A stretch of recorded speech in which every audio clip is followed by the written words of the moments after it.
Existen muchas teorías de conspiración, y una de las más populares afirma que clanes financieros influyen en la historia mundial tras bambalinas. ¿Es esto realmente así? Quizás no sea una teoría de conspiración, sino la práctica más real. ¿No les gusta incluir intrigas secretas en los libros de historia? O quizá los rumores sobre la influencia de los Rothschild y Rockefeller están exagerados.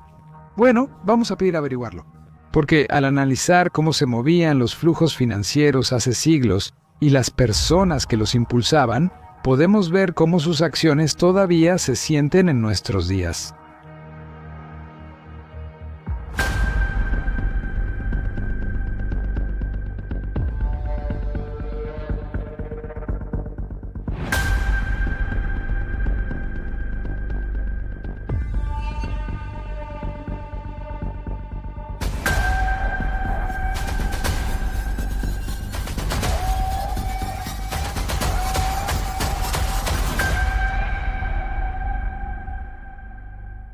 Y vamos a empezar con un fenómeno como la aristocracia negra de Europa. Los aristócratas europeos, herederos de antiguos títulos y fortunas, no les gusta aparecer en la prensa y evitan las listas. Forbes. Los economistas de los Apeninos realizaron una investigación inusual. Fueron al archivo de Florencia y revisaron los datos de los contribuyentes florentinos en 1427 y los compararon con los datos de 2011. Los resultados sorprendieron a los investigadores.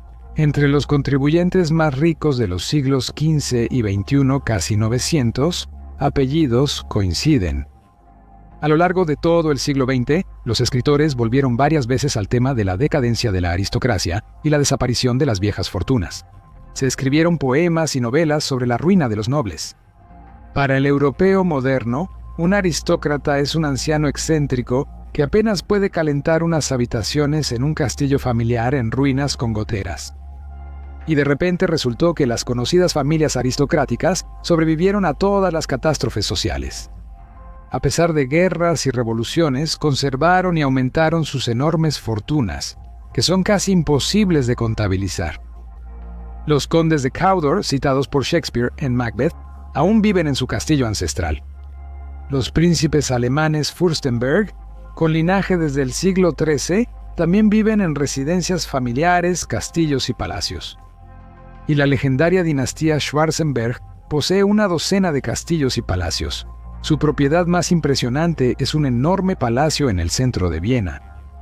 Aquí hay otro dato. 1/3 de toda la tierra británica pertenece a la aristocracia negra. Al duque de Westminster le pertenece parte de los famosos barrios de Londres, Mayfair y Belgravia.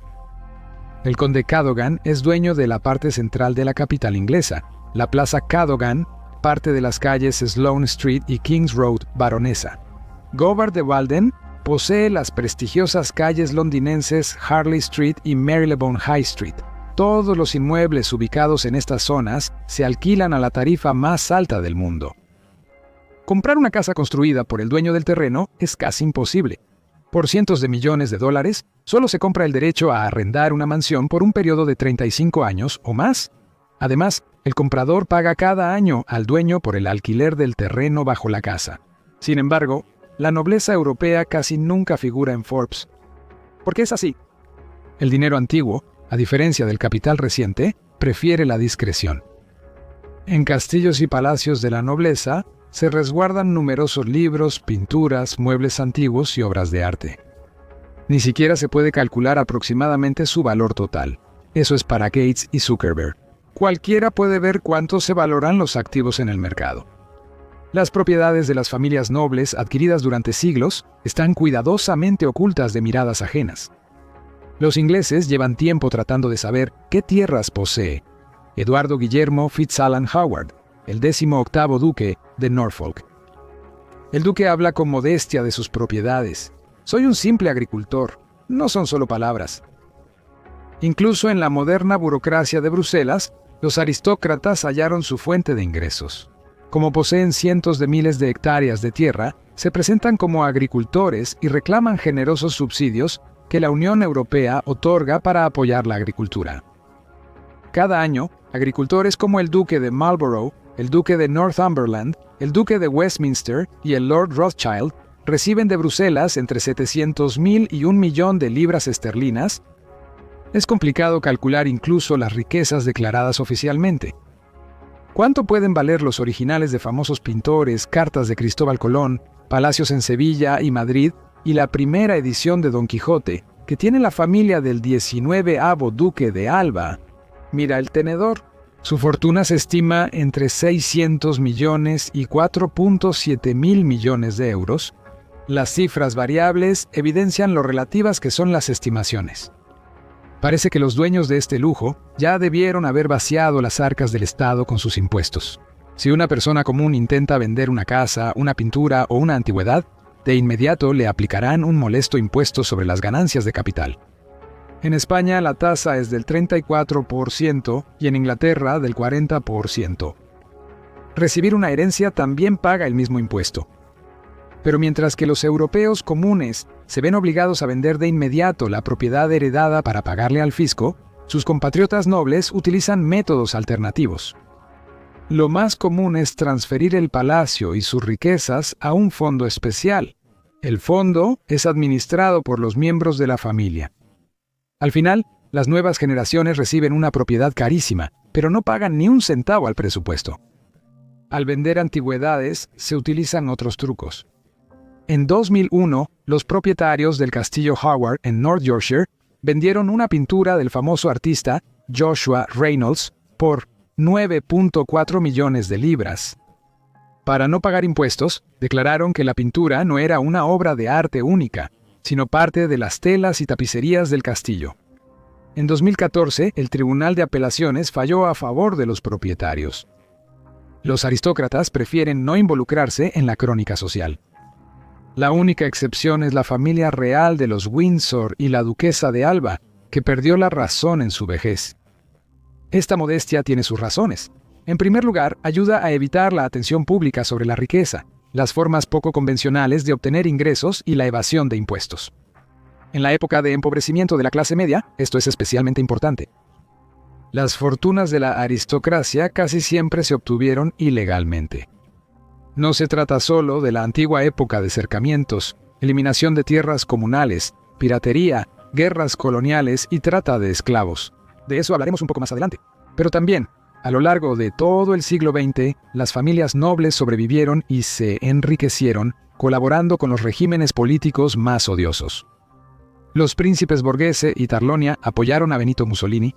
El duque de Alba representó oficialmente a Francisco Franco en Londres. En la Segunda Guerra Mundial, el barón Thyssen-Bornemisza colaboró con el Tercer Reich y su hija Margit organizaba fiestas para oficiales de las SS en su castillo. Las pinturas expropiadas a los judíos luego integraron la famosa colección de arte Thyssen-Bornemisza. Bueno, está bien, el sangriento siglo XX. Entonces, ¿quizás los aristócratas europeos de siglos anteriores eran más nobles? Veamos el ejemplo de Inglaterra. El esquema del narcotráfico transnacional británico, que funcionó durante casi 200 años, era bastante simple, efectivo, y se realizaba a través de la Compañía Británica de las Indias Orientales. Esta monopolizaba la producción industrial de opio en Bengala, que era parte de la colonia británica de la India.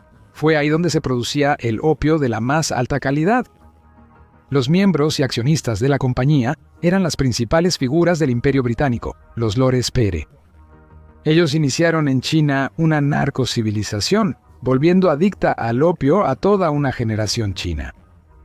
Desde 1729, cada monarca británico obtenía grandes beneficios del narcotráfico, ya que la Compañía de las Indias Orientales transportaba droga a Europa en sus barcos, disfrazada de té.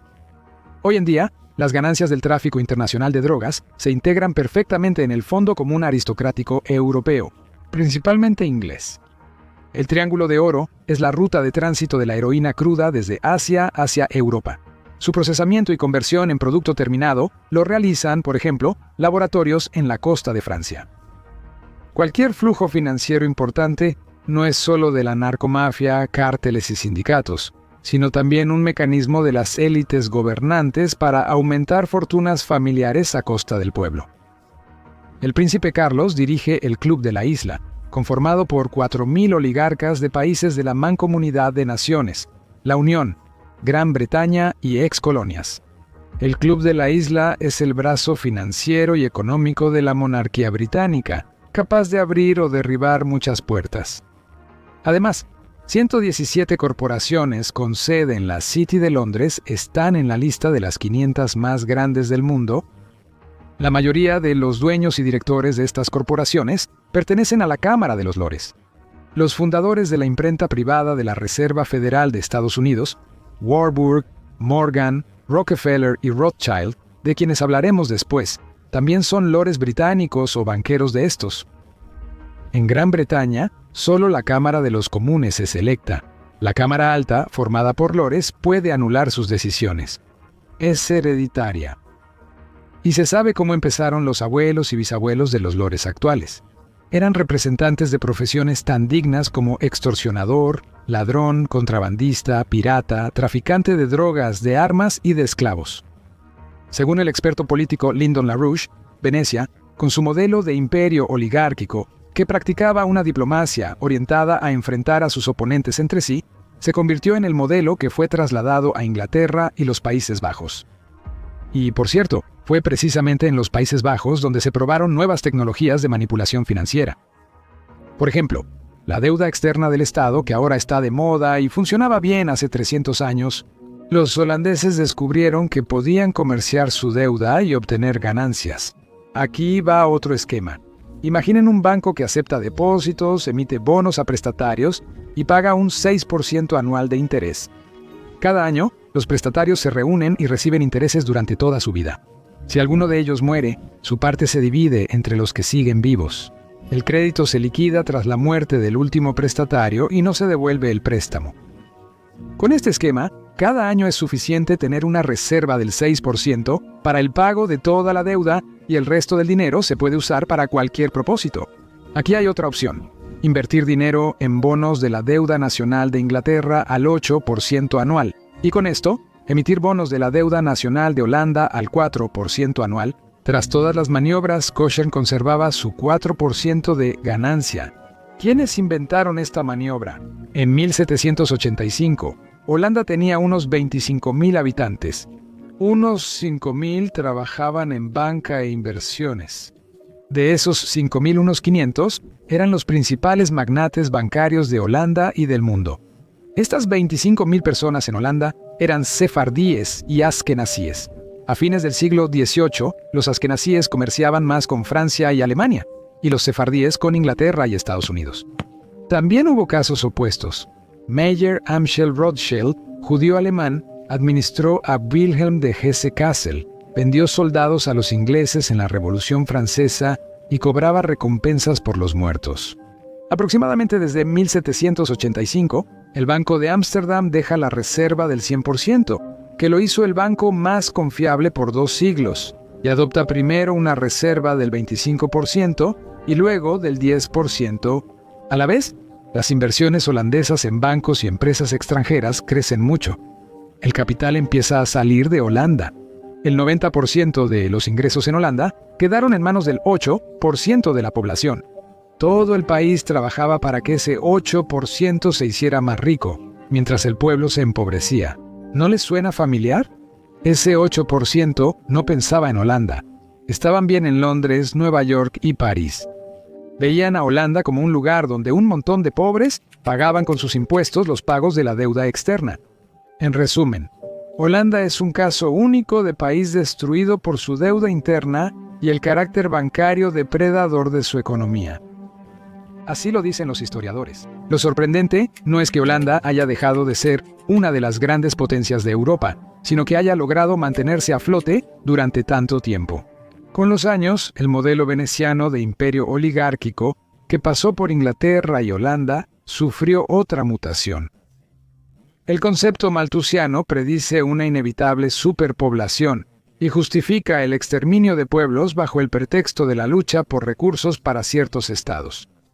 Sin embargo, hablaremos de eso un poco más adelante. Resumiendo, destaco que, pese a los golpes y cambios de época, las familias aristocráticas europeas siguen prosperando. Su riqueza es una zona gris de la economía global. sus derechos hereditarios y su poder no oficial son la otra cara de la democracia europea. Como dijo Walter Rathenau, fundador de General Electric, en 1909 300 personas, todas conocidas entre sí, controlan el destino económico de Europa y eligen a sus herederos dentro de su propio círculo. Solo la opinión pública y la exposición mediática pueden obstaculizar hoy a los aristócratas. Como dicen, el dinero viejo prefiere el silencio. Bueno, sigamos rompiendo ese silencio con nuestra historia. Y echemos un vistazo más de cerca a la City de Londres. No hace mucho, en febrero, se celebró una sesión del Tribunal Internacional Gran Jurado, el Tribunal de la Opinión Pública, conocido como Nuremberg II. No se puede decir que sea una estructura oficial poderosa como la Corte de la Haya. El estatus de este segundo Nuremberg es más parecido al de una conferencia pública. Un grupo de abogados encabezado por el conocido abogado alemán, el Dr. Rainer Füllmich, se propuso detener las acciones criminales de funcionarios de gobiernos y organizaciones internacionales, así como de representantes empresariales, cometidas y que se siguen cometiendo bajo el pretexto de la lucha contra la pandemia. En la primera etapa, se identificaron 6 sospechosos de crímenes: el virólogo alemán y jefe del Instituto de Virología, Christian Drosten, el principal asesor médico del presidente estadounidense, Anthony Fauci, el jefe de la Organización Mundial de la Salud, Tedros Ghebreyesus, Bill Gates, el holding financiero estadounidense BlackRock y la corporación farmacéutica estadounidense Pfizer. Todo esto podría parecer otra reunión de conspiracionistas, si no fuera por un detalle. Uno de los oradores fue Alex Thompson, exoficial del Servicio de Comunicaciones del gobierno británico, quien expuso sobre la historia del plan del Gran Reinicio, iniciado un siglo antes de Schwab. Hace casi siglo y medio en el Reino Unido, el orador se presentó así: me llamo Alex Thompson. Fui oficial 8 años en la Dirección de Inteligencia de Comunicaciones británica, asociada a la Agencia de Seguridad Nacional. Fui secretario para la ex Unión Soviética y descifraba materiales interceptados en varios idiomas, como ruso y alemán. En la segunda mitad de ese periodo, también fui miembro de un grupo interdisciplinario sobre amenazas químicas, biológicas, radiológicas y nucleares. Y luego dijo unas palabras que sorprendieron a muchos, que fueron las siguientes: la City de Londres, centro financiero del Imperio Británico, domina el mundo. La City de Londres mantiene un estatus legal especial, distinto a los otros 32 distritos, y no pertenece al Gran Londres. Sus privilegios fueron establecidos desde la Carta Magna de 1215 y su autogobierno nunca ha sido cuestionado. Frecuentemente en su historia tuvo poder sobre la corona británica y gran parte del mundo, indica un oficial de los servicios secretos ingleses. Aproximadamente desde 1870, el capital financiero de la City establece su dominio sobre el mundo. La City controla no solo a Gran Bretaña, sino también a toda la mancomunidad británica. El órgano de poder de la City de Londres es el Consejo Privado. Uno de los bancos más poderosos de la City de Londres, Hong Kong and Shanghai Banking Corporation, se remonta a la época del comercio de opio en China. Hong Kong and Shanghai Banking Corporation y otros bancos de la City hicieron negocios sucios desde el inicio. Sus directores y propietarios eran criminales consumados. Desde el principio, el dominio del capital financiero de la City se basó en el dinero, las deudas y la financiación del comercio criminal de opio, esclavos y armas. No obstante, los magnates financieros de la City sabían que el poder de su dinero era temporal y debían pensar en el futuro. El poder financiero debía ser sustituido por uno basado en la superioridad intelectual de los gobernantes anglosajones, su control sobre la conciencia de las masas y la restricción a otros pueblos de acceder a los avances científicos y tecnológicos.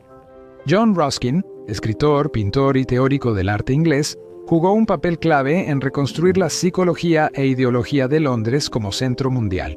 Enseñando en Oxford, él predicaba desde la cátedra universitaria la doctrina de que la élite británica estaba obligada a exportar su cosmovisión a todos los países del mundo. Su alumno y seguidor, Cecil Rhodes, futuro ideólogo del imperialismo británico, se hizo rico con la extracción de diamantes en Sudáfrica. En 1891, él fundó en Gran Bretaña la sociedad secreta Mesa Redonda para ejecutar el plan de dominio británico mundial. Luego, en torno a este núcleo secreto, surgieron organizaciones del Segundo Círculo, los grupos de la Mesa Redonda en Estados Unidos y otros 7 países. Se estableció el Fondo de Becas Rhodes para preparar a estudiantes capaces de llevar a cabo la política del Reino Unido en diferentes países y continentes. El reclutamiento de jóvenes prometedores se hacía en Oxford, Cambridge y otras universidades británicas. Los fieles seguidores de Rhodes fueron el Lord Arnold Toynbee y el Lord Alfred Milner. Esto es lo que escribió Cecil Rhodes en sus diarios. ¿Por qué no crear una sociedad secreta con un solo objetivo? Promover el imperio británico y someter todo el mundo civilizado al dominio británico. El verdadero objetivo y propósito de crear una sociedad secreta es difundir la visión británica del mundo en todo el planeta. La colonización por parte de los súbditos británicos de todas las tierras donde los medios de subsistencia sean alcanzables mediante energía, trabajo y espíritu emprendedor. Y especialmente la ocupación por colonos británicos de África, Tierra Santa, el Valle del Éufrates, Chipre, Kandy, Sudamérica y las islas del Pacífico que aún no son británicas. Todo el archipiélago malayo ubicado bajo China y Japón. Y la restauración definitiva de los Estados Unidos de América como parte integral del Imperio Británico. Este plan para conquistar el mundo tenía dos partes. La primera, consolidar el mundo anglosajón. La segunda, someter al resto de la humanidad. La City de Londres era el punto clave, un estado dentro de otro, apenas oculto por letreros de bancos internacionales. ¿Qué es el mundo anglosajón? Primero, el Reino Unido es Inglaterra, Escocia, Gales e Irlanda del Norte. En segundo lugar, 4 países angloparlantes con mayoría anglosajona: Estados Unidos, Canadá, Australia y Nueva Zelanda. En tercer lugar, los países de la Mancomunidad Británica de Naciones. Y esto, además de Canadá, Australia y Nueva Zelanda, incluye otros 51 países, entre ellos India, Pakistán, Bangladesh, Nigeria y otros. La mancomunidad representa el 30% de la población mundial y el 21% de la superficie terrestre. A simple vista, esto parece una parodia torpe de la masonería, muy promocionada en los medios y que provoca sonrisas. Sin embargo, hay un dato interesante. En 1953, Norman Dodd, banquero estadounidense, fue el experto principal de un comité que investigó fondos estadounidenses exentos de impuestos. Este comité, creado por el congresista Carol Rees, se conoce como el Comité Rees. Pues bien, Dodd tuvo acceso a documentos secretos y descubrió muchas cosas inesperadas sobre los fondos benéficos más grandes de Estados Unidos: Carnegie, Rockefeller y Ford. Los fundadores de estos fondos eran seguidores de la idea de Rhodes, luchaban por la creación de un solo imperio anglosajón. Según los anglosajones, para conquistar el mundo, había que cambiar la conciencia de pueblos no civilizados, y la guerra era el mejor medio para lograrlo. Las guerras no son solo un medio para conquistar territorios. Consecuencias: los seguidores de Rhodes valoraban la sumisión mental de los pueblos. En 1909, la Fundación Carnegie, según descubrió Norman Dodd, discutió en reuniones secretas cómo involucrar a Estados Unidos en la guerra. Los fondos de Rockefeller y Ford influyeron en la preparación de la Segunda Guerra Mundial y la participación de Estados Unidos. Esta guerra, según ellos, debía contribuir a la formación de un espíritu y un mundo anglosajón unificado. Hay otro ejemplo ilustrativo: Canadá. A mediados del siglo XIX, parecía que Canadá adoptaría su propia declaración de independencia de la corona británica, similar a la Declaración estadounidense de 1776. Pero gracias al apoyo del agente británico John Alexander Macdonald, en 1867 se adoptó una constitución que legalizó la creación de la Canadá Unida a partir de 4 provincias, como un dominio de Gran Bretaña. Macdonald afirmaba haber nacido británico y querer morir británico. Estas son las palabras del primer ministro de la Canadá soberana, consideradas por los soberanistas como una traición cínica. La mesa redonda secreta de Cecil Rhodes incluía un grupo en Estados Unidos y en Canadá. A finales del siglo XIX, Wilfrid Laurier se convirtió en primer ministro de Canadá. Él quería sacar al país de la influencia británica, pero en 1911 fue derrocado. Después Laurier afirmó: Canadá está gobernada por una junta en Londres llamada la Mesa Redonda, con sucursales en Toronto, Winnipeg y Victoria. Esta organización controló totalmente al gobierno, incluso en Gran Bretaña. Entre 1908 y 1916, Herbert Henry Asquith fue primer ministro británico. Después lo sustituyó el obediente David Lloyd George, a quien le impusieron las condiciones del Tratado de Paz de Versalles. La principal figura pública de los conspiradores de la mesa redonda era Lord Milner, presentado a Lloyd George. En Estados Unidos era el coronel Edward Mandell House, presentado a Woodrow Wilson. A Franklin Roosevelt le presentaron a Bernard Baruch, de quien hablaremos después. También fue mentor de Truman. Entonces, ¿qué significa esto? Londres puso a Estados Unidos bajo su control, aunque no es tan simple como parece. Normalmente, Estados Unidos ocupa el primer lugar en indicadores económicos, pero no se toma en cuenta un hecho tan evidente. A la colonia británica le sucedió, en la segunda mitad del siglo XX, otro imperio invisible. ¿Adivinaron cómo se llama? ¿Correcto, la offshore? Muchas jurisdicciones offshore independientes son controladas por Londres, la City de Londres y el Banco de Inglaterra. Tampoco consideran ni valoran el papel de las sociedades secretas de la vieja Albión y los servicios de inteligencia británicos. Estos 5 países, Reino Unido, Estados Unidos, Canadá, Australia y Nueva Zelanda, tienen desde 1930 una inteligencia consolidada llamada los 5 ojos. O, por ejemplo, también existen los agentes de la corona, una estructura con una historia larga y oscura. Es una herramienta para gestionar la infraestructura de las colonias del imperio. Esta red global secreta tiene una punta visible del iceberg, el fondo de los agentes de la corona. Esta organización sin fines de lucro, blanca e inmaculada, funda numerosas estructuras empresariales.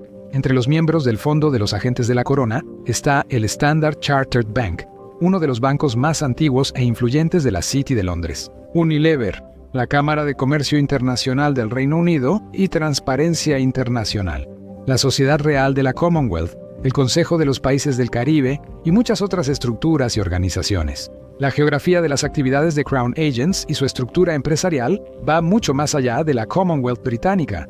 Incluso esta agencia de la corona británica está presente en algunas ex-repúblicas soviéticas. Las actividades de la organización se denominan servicios de consultoría. Estos servicios abarcan la salud, la agricultura, el comercio exterior, la aduana, la banca y el comercio interno. Los empleados de Crown Agents ubican a su personal en puestos clave del gobierno y hacen aliados entre ciudadanos locales. Hasta finales del siglo XX, el principal medio de expansión anglosajona en el mundo eran los fondos de los bancos de la City de Londres. Ellos trabajaban en la preparación de guerras, revoluciones, crisis económicas y otros trastornos. Hoy en día, las conquistas territoriales del tipo antiguo pasan a un 10º plano. El dinero como medio queda en segundo lugar, pero no siempre fue así. Hubo un tiempo en que precisamente el dinero ocupaba el primer lugar. Por ejemplo, en el origen del clan Rothschild. Parece que este clan es tan poderoso, su influencia es tan grande, que incluso podría apagar esta pantalla, y luego aparecerán grietas en ella. Pero antes de pasar a la narración sobre las acciones de esta familia y su fundador, un poco de información introductoria. Meyer Amschel nació hace 280 años en Frankfurt en 1744. Su primer banco, que en realidad era una tienda de antigüedades donde se podía cambiar dinero, lo fundó ahí mismo. A los 27 años, Meyer se casó con Gutle Schnapper, que tenía 17 años, y posteriormente sus 5 hijos, a saber, Amschel, Salomón, Nathan, Karman y Jacob. Continuaron su labor en los principales centros financieros de la época: Frankfurt, Viena, París, Nápoles y Londres. Fue precisamente este grupo de 5 quienes echaron sus raíces firmes por todo el mundo. Además, Meyer Amschel tenía 5 hijas: Janet, Isabella, Babette, Julie y Henrietta, cuyos esposos no tenían derecho a participar en el negocio familiar y solo podían actuar como mano de obra. Además, al hablar de Rothschild, Meyer Amschel y sus acciones contra la humanidad, hay que referirse a las acciones de todo un clan que consta de más de un centenar de personas. Porque los valores familiares y la misión de esta familia siguen uniendo hasta hoy a cientos de parientes en una sola entidad.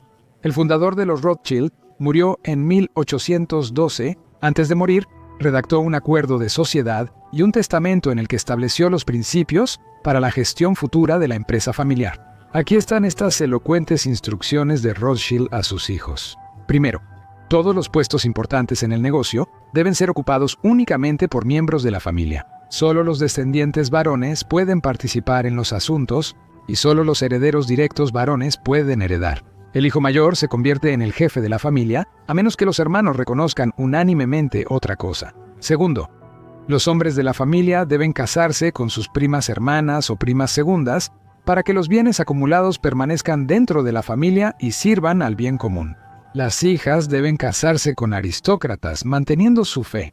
Tercero, en ningún caso se debe describir la propiedad de la familia ni revelar el tamaño de la fortuna, ni siquiera en un tribunal o en un testamento. Las disputas entre hermanos deben resolverse dentro de la familia, manteniendo la unidad del hogar.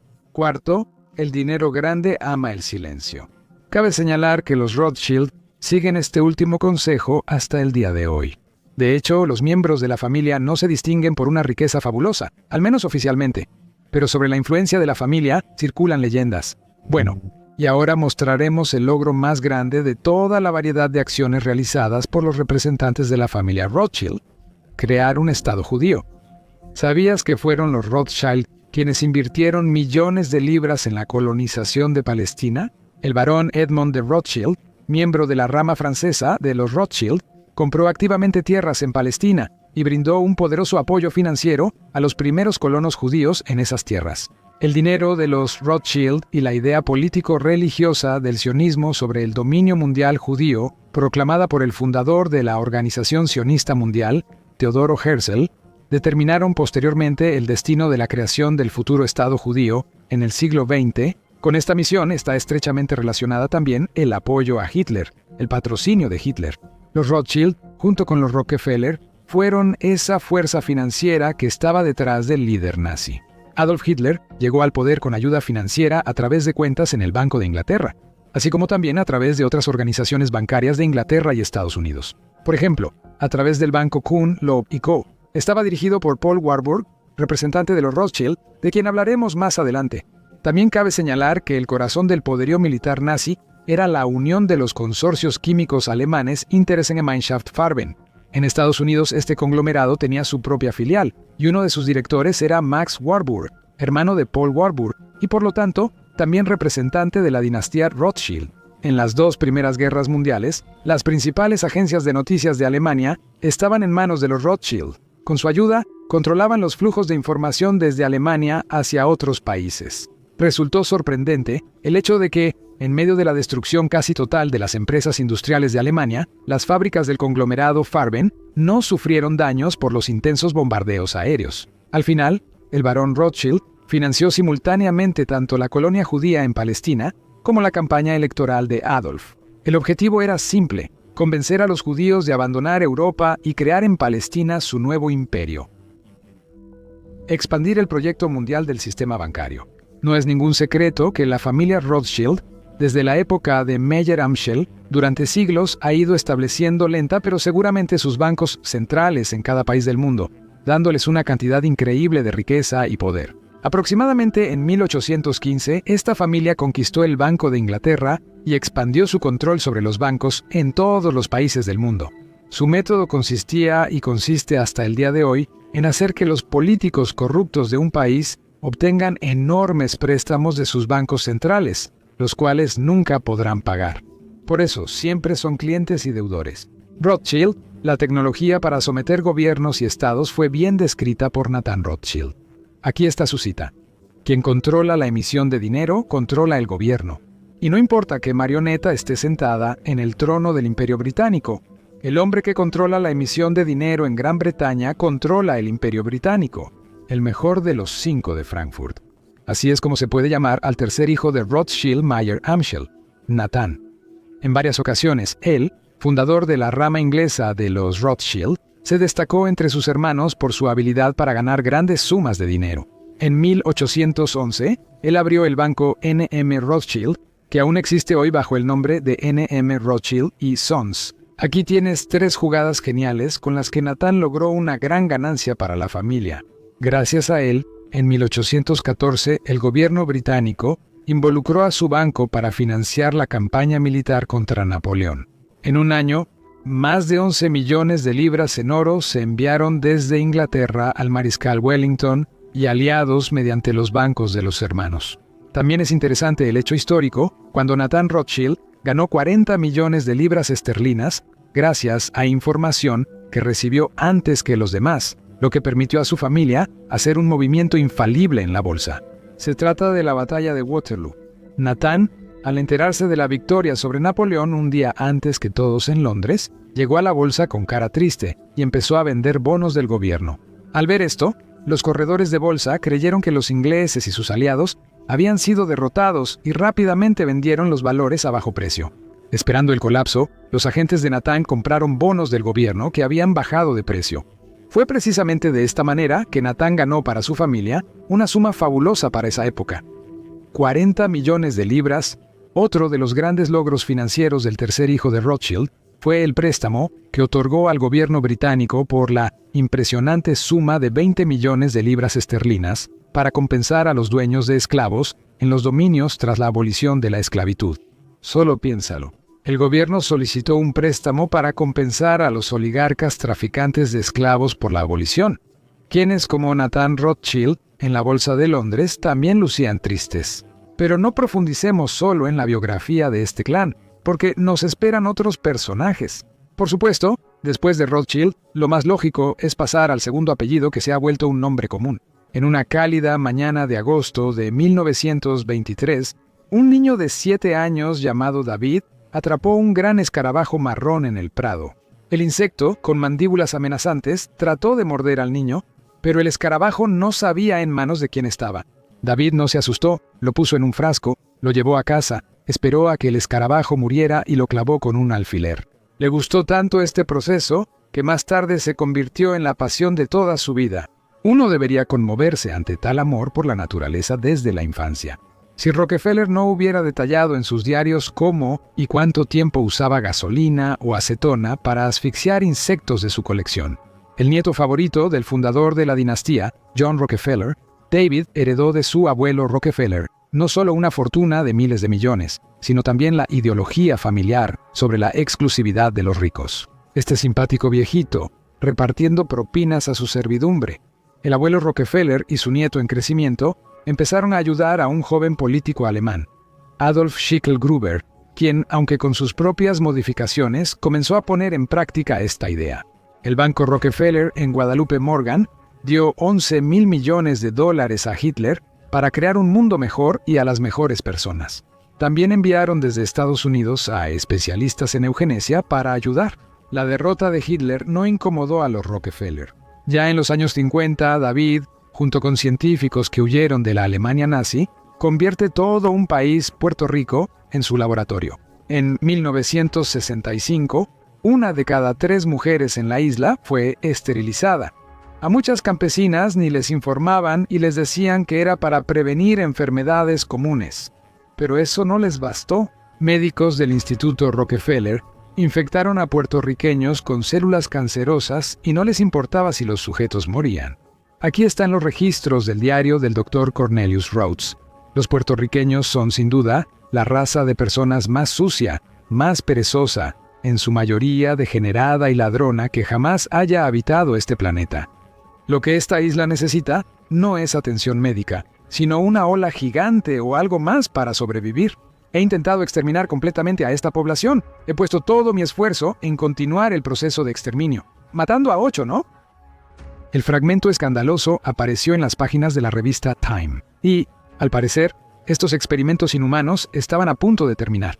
Pero ocurrió lo contrario. El Dr. Rhodes fue ascendido al Pentágono para desarrollar armas biológicas y los puertorriqueños siguieron muriendo. En cuanto tuvo la oportunidad, David empezó a viajar regularmente a la Unión Soviética. Eso se llamaba cooperación cultural, pero todas las conversaciones con la alta dirección política tenían un solo objetivo. Y así, 10 años de reuniones y conversaciones dieron sus frutos. Año 1972. Primera visita de un presidente de Estados Unidos a la Unión Soviética. Nixon y Brezhnev firman acuerdos para reducir armas ofensivas y limitar sistemas antimisiles. También hubo intercambio científico, cultural y tecnológico. Los historiadores llamarán a este periodo la distensión. Pero no, esto es negocio, le respondería David Rockefeller. Detrás de las declaraciones políticas ruidosas, nadie notará que a los Rockefeller se les permitió entrar en la industria petrolera de la Unión Soviética. Además, los soviéticos compraron grano a Estados Unidos por $1.000 millones. En 1973, en el centro de Moscú, abrirá la primera oficina del banco Chase de los Rockefeller. El multimillonario describe en detalle en sus memorias cómo celebraron a lo grande la apertura de la primera oficina. A la recepción de gala en el Hotel Metropol invitaron a cada funcionario comunista de Moscú. Las mesas estaban llenas de delicias extranjeras y alcohol caro. Los trabajadores portuarios se abalanzaron como langostas y en solo 2 minutos no quedó ni una miga ni una gota. Rockefeller recuerda cómo la esposa de uno de los invitados escondía un pedazo de salchicha en su bolso. ¿Cómo se puede temer y considerar enemigos a personas tan miserables?, se preguntaba el multimillonario. Sembró las semillas de la democracia, que germinaron 10 años después. En todos sus viajes de negocios, Rockefeller llevaba un frasco especial en el que guardaba los insectos que atrapaba para su colección. El exespía David tejía una red de fondos propios alrededor del Estado, como una araña. El compañero de estudios de Rockefeller, Allen Dulles, fue el primer director de la CIA. Mientras la agencia no tenía edificio, trabajaba en una oficina del Centro Rockefeller. ¿Hace falta decir algo sobre la influencia del multimillonario en la inteligencia? El presidente intransigente de Líbano. Aquí tienes, querido David, un golpe de Estado, precios desfavorables del petróleo, toma una crisis mundial y el colapso de la bolsa. Vivir al estilo Rockefeller no solo significa vivir con riqueza, sino también en modo de Dios.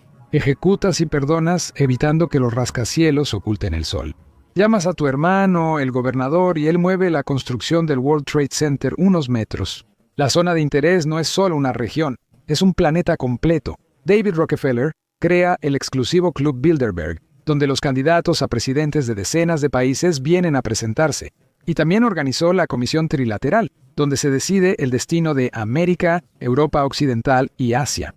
Por muy cínico que suene, él fue presidente del Grupo Internacional sobre temas de paz y prosperidad. En realidad eso fue, es y será así. La tarea principal del clan Rockefeller es inculcar un amor inquebrantable, miedo y sumisión de los habitantes del planeta hacia el superrico.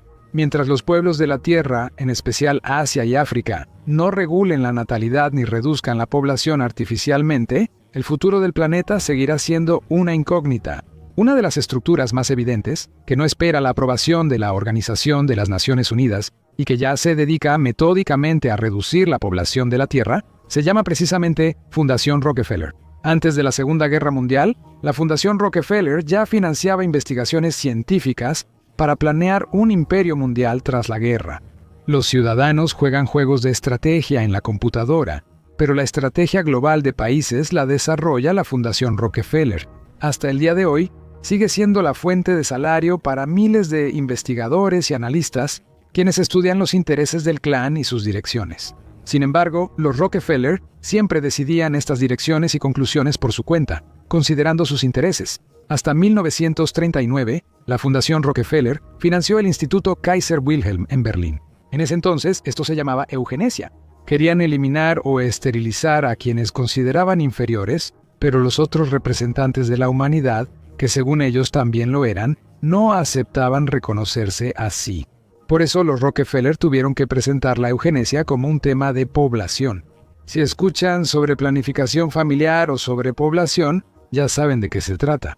Son palabras que los gobernantes usan para sustituir el término política de despoblación y eliminación de bocas innecesarias. De hecho, ya en los años 50, con la ayuda de la Fundación Rockefeller, se creó el Consejo de Población para controlar la natalidad en el planeta. No hay ninguna crisis que no les beneficie. Por supuesto, si son ellos quienes las organizan, el 1973 fue organizado por el Grupo Bilderberg, creado por los Rockefeller en los 50. Se culpó a los jeques petroleros árabes por la crisis, y los bancos de los Rockefeller se volvieron los más grandes del mundo. En 1979, ellos causaron la crisis de deuda del tercer mundo. Ellos devaluaron artificialmente las monedas nacionales en países como Argentina, Brasil y México, y luego compraron los activos más valiosos a precios ridículos. Los organismos genéticamente modificados son una cuestión clave de influencia y control global. La discusión sobre si son dañinos o beneficiosos es solo una parte. El control global de los alimentos es igual de importante, y la forma más sencilla de dominar el mercado es con semillas mutantes de un solo uso. Para volver a sembrarlas, tendrás que comprarlas de nuevo. No hace mucho, se unieron las corporaciones agroindustriales más grandes de todo el mundo. Por la filtración de información, Monsanto y Syngenta obtuvieron mala reputación. Estas corporaciones, después de la fusión, se convirtieron en las amables Bayer y Kim China. También fusionaron las compañías Dow Químicos y DuPont. De esta manera, ahora solo 3 gigantescas corporaciones transnacionales en el mundo controlan la mayor parte de la pirámide alimenticia humana. Un claro ejemplo de la actitud hacia la biomasa humana alimentada por estas corporaciones es el glifosato. Los herbicidas a base de glifosato comenzaron a usarse en la agricultura desde los años 70 del siglo pasado, por iniciativa de la escandalosamente famosa Monsanto, que con razón puede ser llamada la principal corporación de monstruos del planeta. Bastante pronto empezaron a aparecer manchas amarillas en los campos verdes. El síndrome de muerte súbita afectaba hasta el 40% de la cosecha. El herbicida de acción total eliminaba tanto las malas hierbas como los cultivos. La corporación recibió ayuda inesperada de científicos genetistas, cuyos métodos permitieron a Monsanto crear cultivos transgénicos resistentes al glifosato. Los genes del escorpión y del lenguado resultaron muy útiles. Los científicos se alegraron mucho. Parecía que el síndrome de muerte súbita de las plantas había quedado atrás. El glifosato arrasó con todo menos la soya transgénica. Comenzaron a verter toneladas de químico en los campos. Pero esto no pasó sin consecuencias. El glifosato se convirtió en un arma de destrucción masiva. El fallo de la Corte Suprema de Jurados del Estado de California a favor de Dwayne Johnson, el 10 de agosto de 2018, tuvo el efecto de una bomba que explotó. En su demanda contra la empresa Monsanto, un jardinero de California acusó a la corporación de causarle un daño grave a su salud.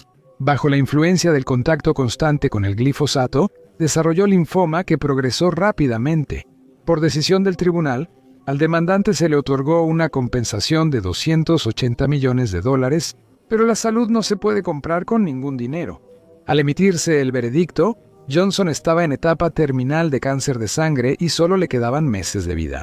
Actualmente, hay más de 5.000 demandas similares en tribunales de diferentes instancias. La alta actividad biológica del glifosato se manifiesta en que destruye todo lo vivo, convirtiéndose en una verdadera amenaza seria para el ser humano. Al mismo tiempo, los fabricantes no indican ningún posible peligro en el empaque. Las estadísticas oficiales asustan por su magnitud. En 1974 se vertieron 1.4 millones de toneladas de glifosato en los campos de Estados Unidos. En 2010, esta cifra aumentó a 276 millones. La Organización Mundial de la Salud lleva mucho tiempo dando la alarma. El glifosato, al acumularse en los tejidos del cuerpo, puede causar enfermedades oncológicas. La Agencia Internacional para la Investigación del Cáncer, que forma parte de la Organización Mundial de la Salud, publicó en 2015 un informe en el que se habla sobre la influencia cancerígena del glifosato en las personas. Numerosos estudios científicos han demostrado que el glifosato es un disruptor endocrino. Es capaz de causar enfermedades graves en adultos y mutaciones en niños.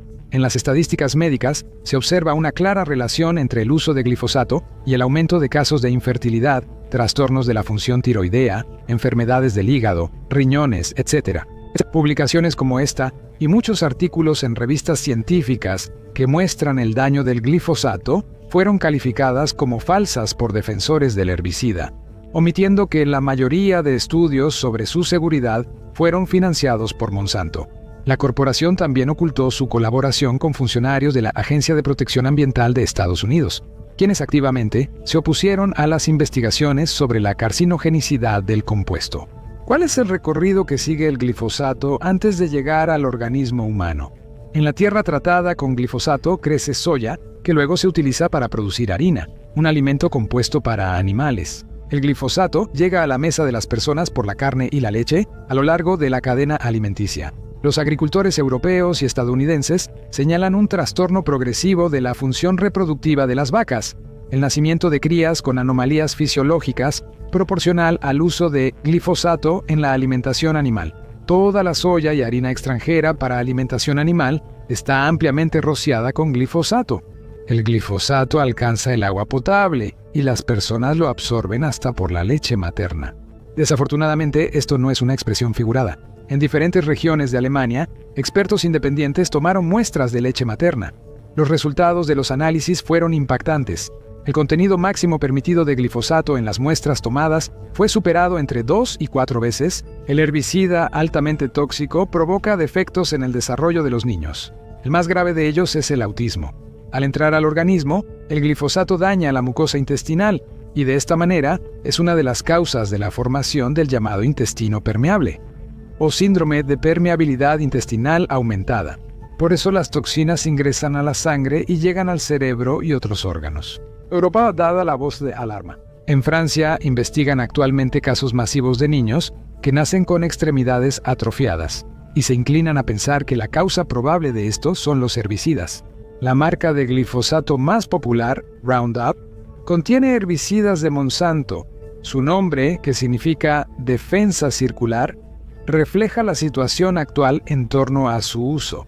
El cabildeo de los intereses de los productores de glifosato ha alcanzado tal magnitud que en el Congreso de Estados Unidos se firmó una ley para proteger a la corporación Monsanto de cualquier reclamación. En Estados Unidos, Monsanto domina el 80% del mercado de maíz transgénico y el 93% del de soya transgénica. Protestas masivas estallaron en Europa en noviembre de 2017, después de que la Comisión Europea extendiera por 5 años más la licencia para el uso de glifosato en la agricultura en los países de la Unión Europea. Para 2024 en Europa, planean prohibir oficialmente el uso de productos que contengan glifosato en su composición. La campaña por el rechazo al glifosato ha unido recientemente a cientos de miles de personas, y la petición oficial para dejar de usar este producto ha reunido millones de firmas.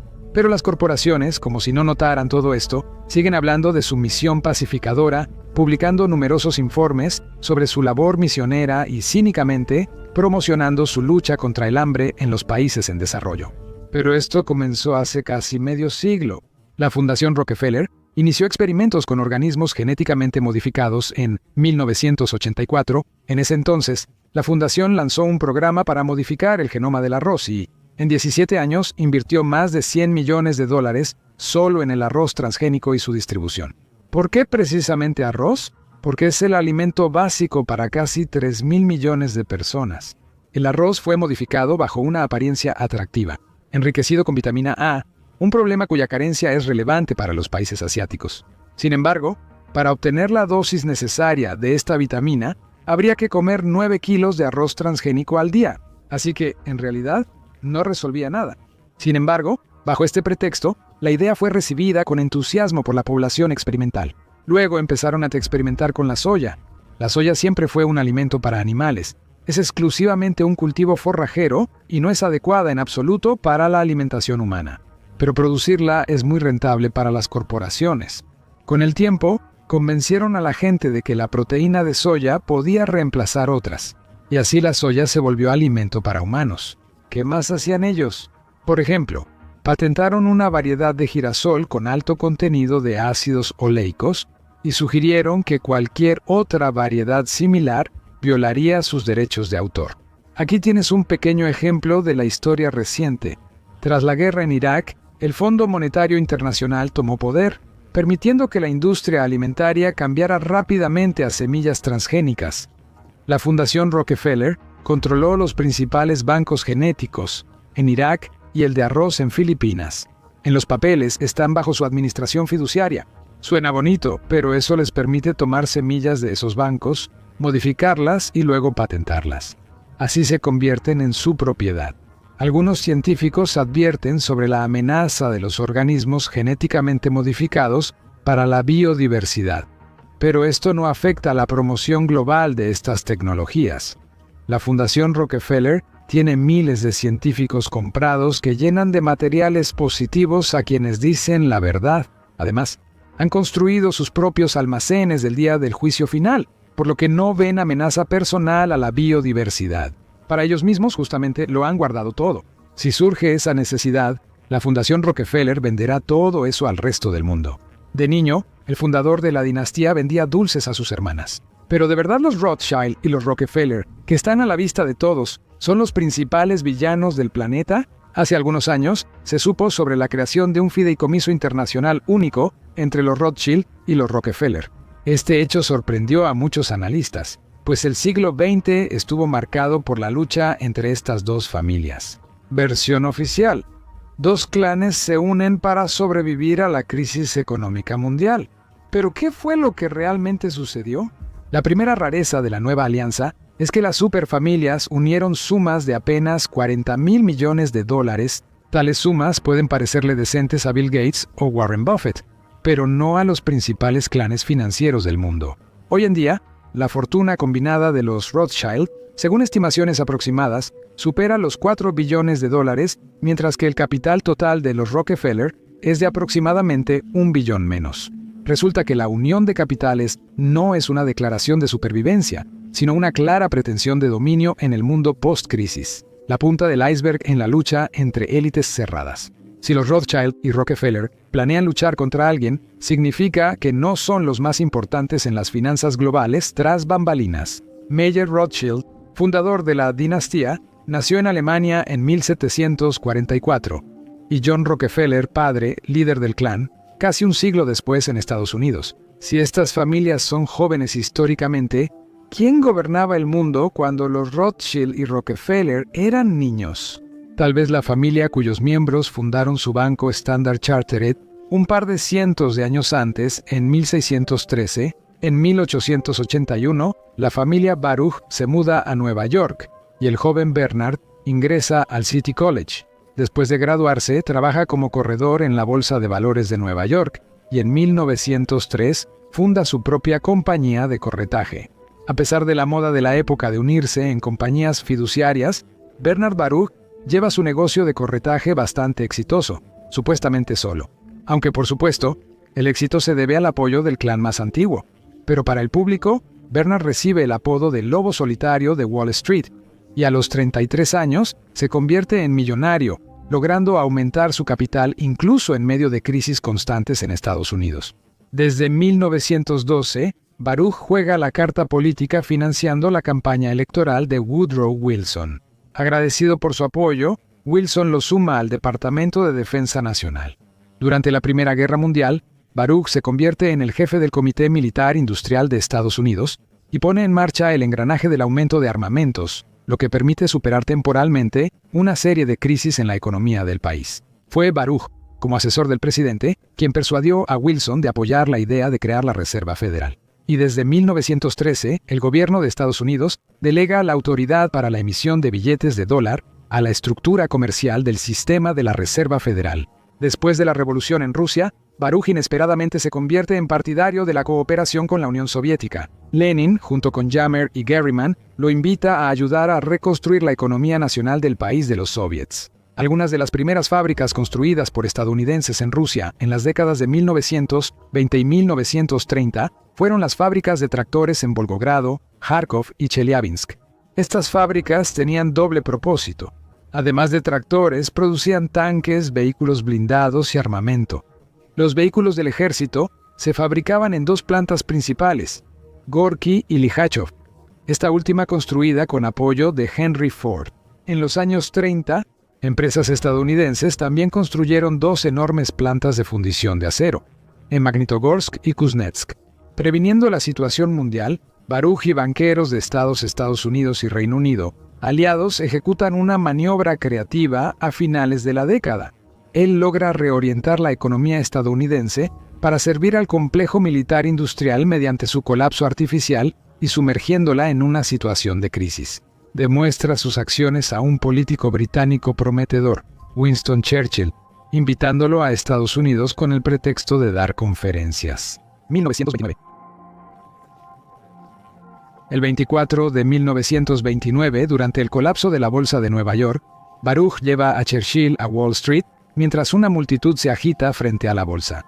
Le informa a Churchill que, un año antes del colapso, dejó de invertir en el mercado de valores, vendió sus acciones y compró bonos del gobierno de Estados Unidos para proteger su capital de la devaluación.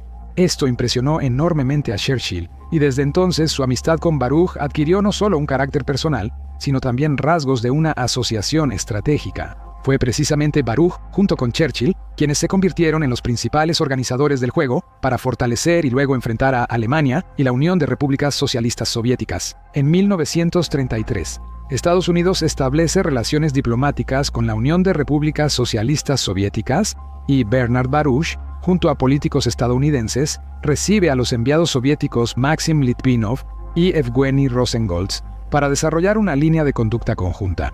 No hay que olvidar que después de la revolución, Litvinov fue enviado de los bolcheviques en Londres y en diciembre de 1917 escribió una carta de recomendación bastante curiosa al diplomático y espía británico Lockhart sobre Trotsky. Creo que su estancia en Rusia es útil para nuestros intereses. Otro dato sobre Litvinov: en 1939 parecería que Josif Vissarionovich Stalin tiene todo el poder en el país. Pero aquí hay un problema. Se descubrió la traición directa del entonces comisario de Asuntos Exteriores, Litvinov, más conocido en ciertos círculos como Meyer Genoj Moiseyevich Balaj. Lo que en esos tiempos hacían las autoridades competentes y respetadas con los traidores a la patria es bien sabido. Los castigaban, a veces de manera muy severa y rápida. ¿Y qué podía hacer el todopoderoso Stalin, quien, según los recuerdos de sus contemporáneos, habló en una reunión gubernamental sobre la traición de Litvinov? Balaja, con dificultad manteniendo la calma, no hizo nada serio. Le pidió a Litvinov que escribiera su renuncia voluntaria y lo puso bajo arresto domiciliario en su cómoda casa de campo. Y eso es todo. Y el traidor tampoco está menos cómodo. Murió en 1951 a los 75 años. Resulta que ni siquiera Stalin podía dictarles las condiciones a estas personas. Pero volvamos a Baruch, cuyos intereses no se limitaban al teatro de operaciones europeo.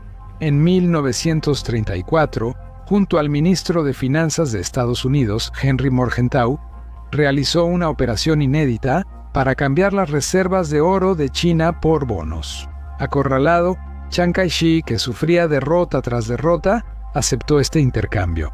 Como resultado, los negociantes de Estados Unidos obtuvieron no menos de 100 toneladas de oro en lingotes y una enorme cantidad de plata, joyas y antigüedades. Y Chiang Kai-shek, 250 hojas de papel y una vejez tranquila en Taiwán. A inicios de los 40, Baruch ya era millonario, pero sus mayores dividendos, ligados a la política, ocurrieron durante la Segunda Guerra Mundial y la carrera nuclear de la posguerra. El ataque japonés a la base naval estadounidense de Pearl Harbor en 1941 tal vez fue una sorpresa para algunos, pero no para Baruch. La oligarquía bancaria provocó la entrada de Estados Unidos a la Segunda Guerra Mundial, y especialmente Baruch obtuvo grandes ganancias. Durante la Segunda Guerra Mundial, Baruch continuó asesorando al gobierno y tuvo una gran influencia en la distribución de los contratos militares estatales. Miles de millones de dólares financiaban las áreas que proponían. En 1944, por la estrategia de Baruch y sus socios en Bretton Woods, Europa y la Unión Soviética aceptaron al dólar como moneda de reserva mundial. Después de la Segunda Guerra Mundial, Baruch se encargó de supervisar el programa nuclear de Estados Unidos y tomó el control de la industria atómica. Baruch desea gobernar el mundo, la Luna y posiblemente Júpiter. Pero eso ya lo veremos, escribió en su diario el presidente Truman. Esta frase demuestra claramente quién tomaba realmente las decisiones importantes, y al presidente solo le quedaba envidiar, pero no podía oponerse abiertamente. Con la carrera armamentista, que generaba grandes ganancias a los contratistas del complejo militar industrial estadounidense, Baruch supervisaba la producción de la bomba atómica bajo el lema: debemos avanzar con la bomba atómica en una mano y la cruz en la otra. Después de la demostración del poder de Estados Unidos con el bombardeo atómico de las ciudades japonesas de Hiroshima y Nagasaki, la Unión Soviética empezó a tomar todas las medidas para restablecer la paridad nuclear. En la situación que se había formado, Estados Unidos se apresuró, por un lado, a convencer a la opinión pública mundial de sus intenciones pacíficas, y por otro, llevó a cabo una astuta maniobra con el objetivo de someter el desarrollo de la energía nuclear en todo el mundo al control estadounidense. Por supuesto, el iniciador de un plan tan ambicioso no fue otro que Baruch, a quien el presidente Harry Truman nombró representante de Estados Unidos en la Comisión de Energía Atómica de la Organización de las Naciones Unidas. En la primera sesión, el 14 de junio de 1946, la delegación estadounidense anunció un plan para la prohibición total de las armas nucleares, que pasó a la historia como el Plan Baruja. El plan aparentaba tener fines nobles, pero contemplaba inspecciones internacionales de la Comisión de Energía Atómica de la Organización de las Naciones Unidas y le daba autoridad para tomar medidas coercitivas contra infractores. Además, Las decisiones de esta comisión no estarían sujetas al derecho de veto de los miembros permanentes del Consejo de Seguridad de la Organización de las Naciones Unidas. Aquí los planes de Baruch se toparon con la desconfianza de Stalin, quien sabía que implementarlos retrasaría el avance nuclear de la Unión de Repúblicas Socialistas Soviéticas, esencial para su seguridad. La delegación soviética en la conferencia de la Organización de las Naciones Unidas aprovechó el hecho de que las propuestas de los estadounidenses diferían fundamentalmente de la Carta y la estructura de la Organización de las Naciones Unidas y ejerció su derecho de veto. ¿Y en qué terminó todo para Baruch? En nada. Desde 1949 inició la carrera armamentista nuclear mundial y el desarrollo de tácticas y estrategias de sabotaje ideológico, donde Bernard Baruch se sentía como pez en el agua. Hasta muy mayor, él mismo atendía los asuntos. Al final de su vida, los activos bajo su control sumaban $1 billón. Sorprendentemente, quien decidía destinos no se ocultaba. Era sencillo. Conversaba en el parque con quienes descansaban y conocía sus ánimos y deseos. Además, no se veía seguridad cerca de él. Baruch descansó en paz. En 1965, en un cementerio sencillo en las afueras de Nueva York, no hay cercas ni monumentos pomposos en su tumba, solo una pequeña y modesta lápida en el césped. Hoy en día no se sabe nada sobre los herederos, nietos o bisnietos de la fortuna de $1 billón de Bernard Baruch. Alguien con mano todopoderosa eliminó toda la información. Tampoco existen fotos grupales del funeral de Bernard Baruch, ya que seguramente en ellas estaban presentes sus sucesores, quienes no querían ser vistos. Se desconoce quién administra actualmente los colosales activos del propietario de una fortuna de $1 billón. El Banco de los Baruch, fundado hace 400 años, ahora ocupa modestamente un lugar en la cuarta decena de los rankings mundiales. Existe el Banco de los Bancos, que no requiere ranking, y luego están los demás. No es casualidad que, durante el 11 de septiembre, el Departamento Internacional del Standard Chartered Bank estuviera en un edificio adicional que supuestamente se derrumbó espontáneamente. En segundos, entre los escombros se perdieron transacciones por billones de dólares y decenas de toneladas de oro.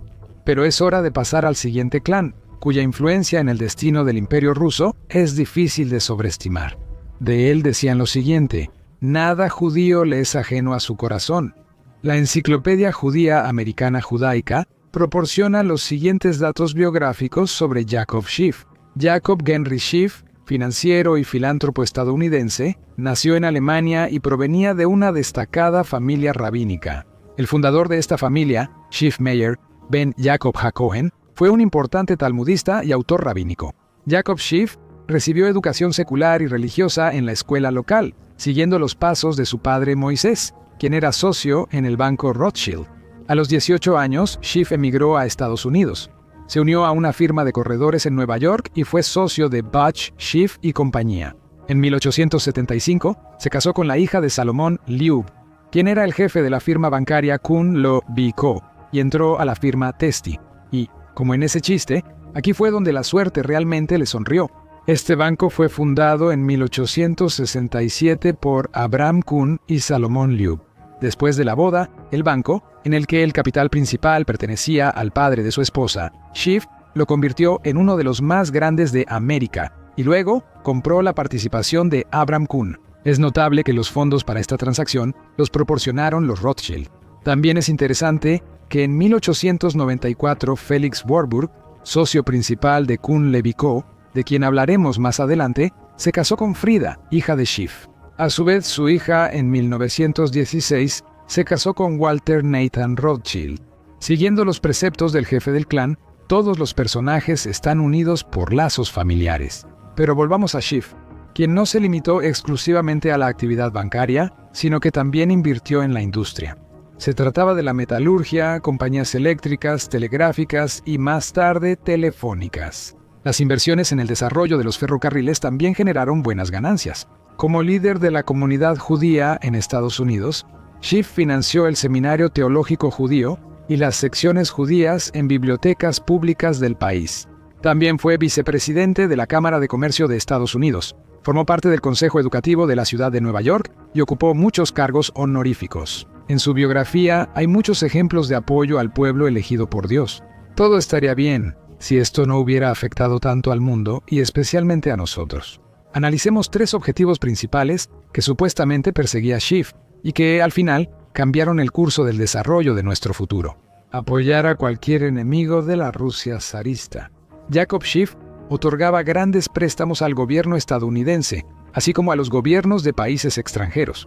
El mayor, de $200 millones, fue un préstamo para Japón durante la guerra ruso-japonesa. Schiff consideraba que el régimen zarista en Rusia llevaba a cabo una política antisemita. Analicemos esta cuestión con más detalle. El primer pretexto para comenzar a ayudar activamente a los revolucionarios fue la campaña anunciada para otorgar todos los derechos a los judíos. El banquero Schiff lo declaró a Witte de manera completamente abierta. Transmítale a su soberano que si el pueblo judío no recibe sus derechos de manera voluntaria, estos serán obtenidos por medio de la revolución. A principios del siglo XX, el gobierno ruso otorgó grandes concesiones a los judíos, siendo Rusia casi el único país donde vivía el pueblo judío trabajador.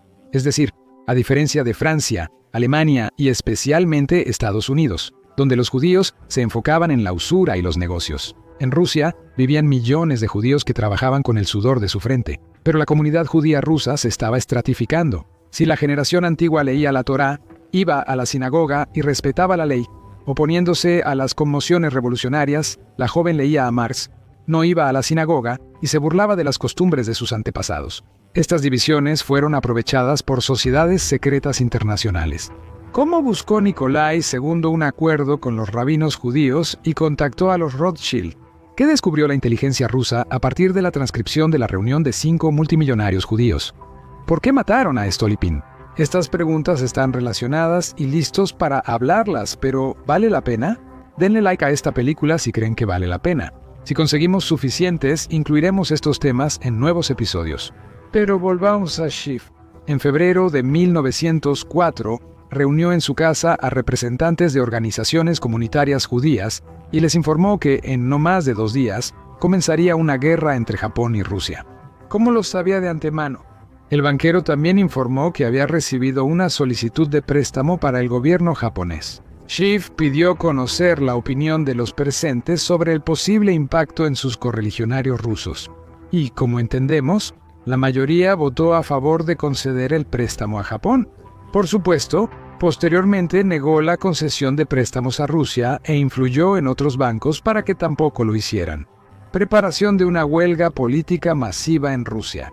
Schiff, quien llamó a Rusia enemiga de la humanidad, hizo que su yerno, el banquero alemán Max Warburg, parte de su imperio financiero, diera un crédito a Alemania desde Estados Unidos. Consideraba necesario unir esfuerzos si eran contra Rusia. Trotsky, Gelfand, Chebotovsky, Warburg, Schiff. Recuerden esta serie de apellidos. Revelaremos los detalles de esta operación. Había una persona llamada Alexander Parvus. En realidad su nombre y apellido eran Israel Gelfand. Era originario de Rusia y es considerado un genio económico. De joven, Parvus se propuso solo 2 objetivos: hacerse increíblemente rico y destruir Rusia. Pero Israel Gelfand no recibía millones de dólares del tesoro alemán, como se suele creer, sino de la casa bancaria de los Warburg. Parvus fue el maestro de aquel 25 años, cuyo nombre al nacer era Leiva Davidovich Bronstein, el maestro de Trotsky. Regresó de Estados Unidos sin partido ni influencia en el entorno revolucionario, pero ascendió rápidamente en ese ámbito. ¿Cómo logró él, un hombre joven e inexperto, ascender tan rápido al Olimpo revolucionario? El origen de la revolución de 1905 se observa en el parentesco de Trotsky con el banquero Abram Chebotovsky, quien estaba vinculado a los hermanos Warburg. Recordemos que fue precisamente sobre Max Warburg que ejercía influencia su suegro Jacob Schiff. Es difícil pasar por alto el extenso programa de Parvus titulado Preparación de una huelga política masiva en Rusia.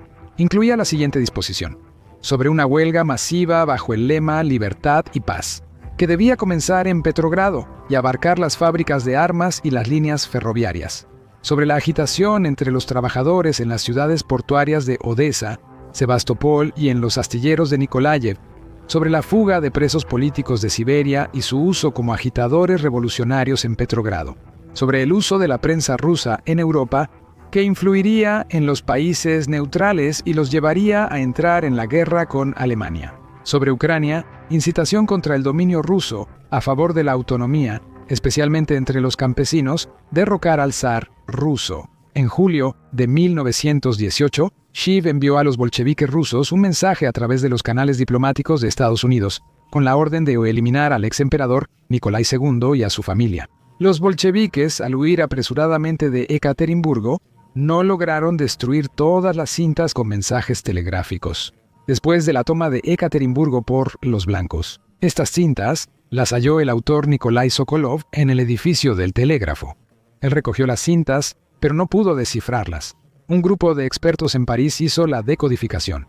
No fue sino hasta 1922 que Sokolov descubrió que los telegramas eran de naturaleza muy comprometedora, ya que estaban directamente relacionados con el asesinato del zar y su familia. El presidente del Comité Ejecutivo Central, Yakov Sverdlov, envió un telegrama a Yakov Yurovsky informando que, tras avisar a Yakov Schiff en Nueva York sobre el avance del ejército blanco a Ekaterimburgo, recibió la orden de Schiff de liquidar al zar y su familia.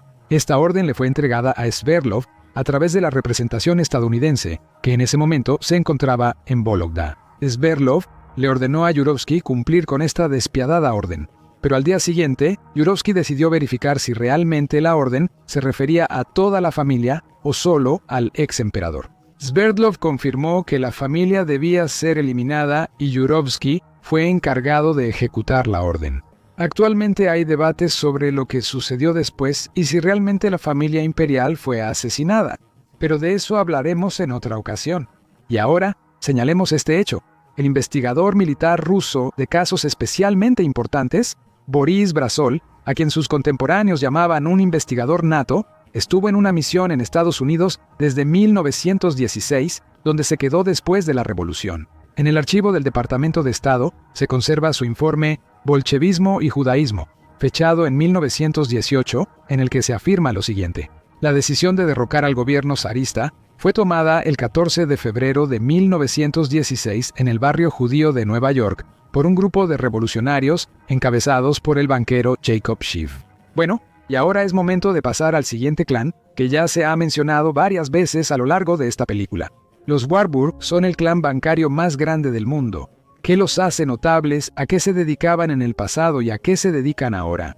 Antes de hablar de los Warburg, cabe señalar que es imposible analizar los entresijos de la banca sin tener en cuenta los lazos familiares, ya que la mayoría de estos clanes han celebrado matrimonios entre clanes durante siglos. Desde el siglo XIX y en parte desde el XVIII, se formó una red bancaria internacional unida por familiares cercanos y lejanos.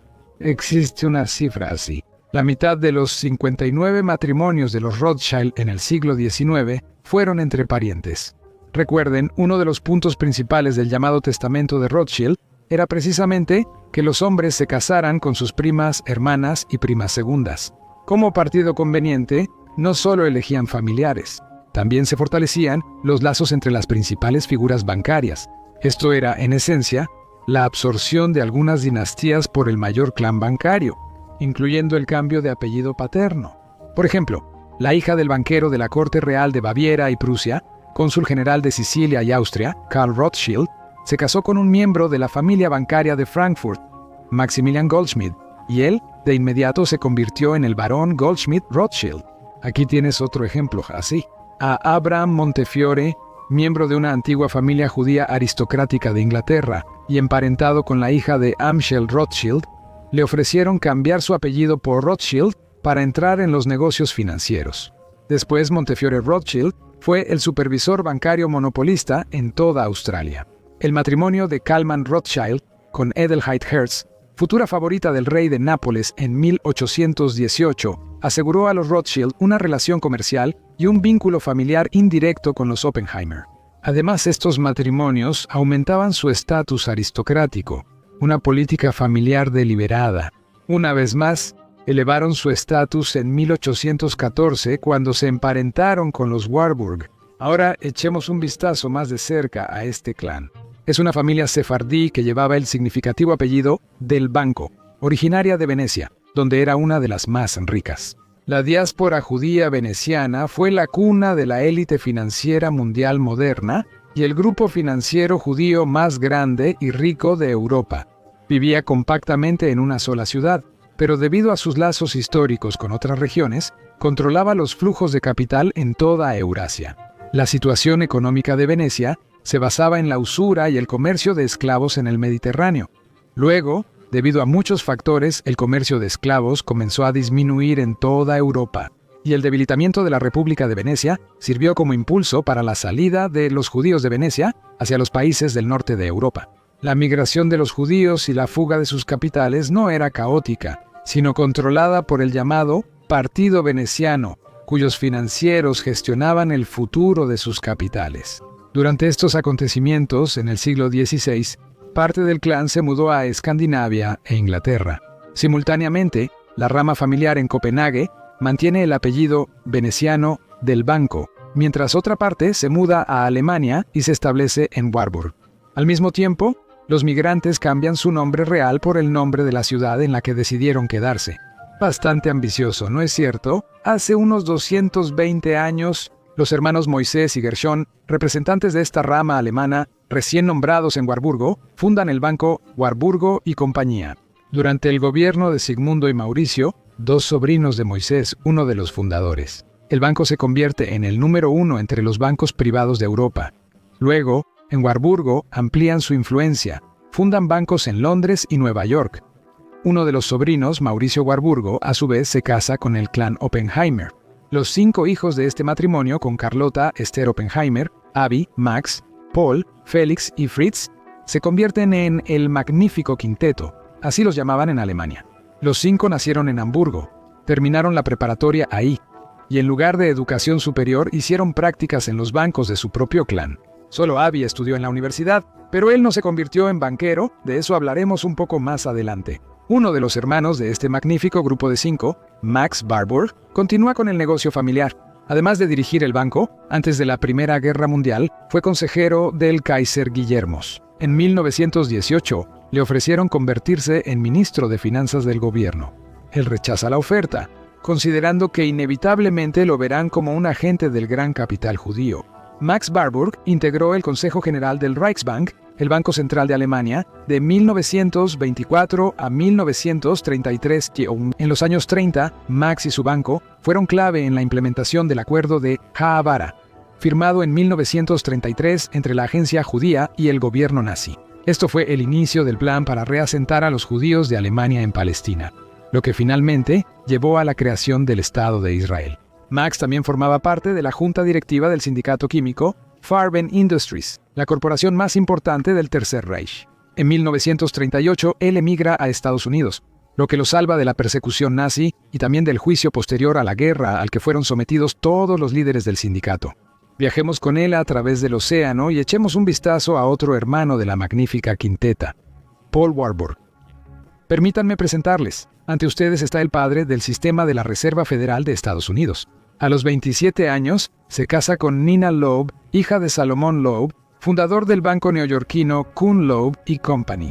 Así se volvió cuñado del director del banco, el supuesto Schiff, casado con Teresa, la otra hija de Salomón.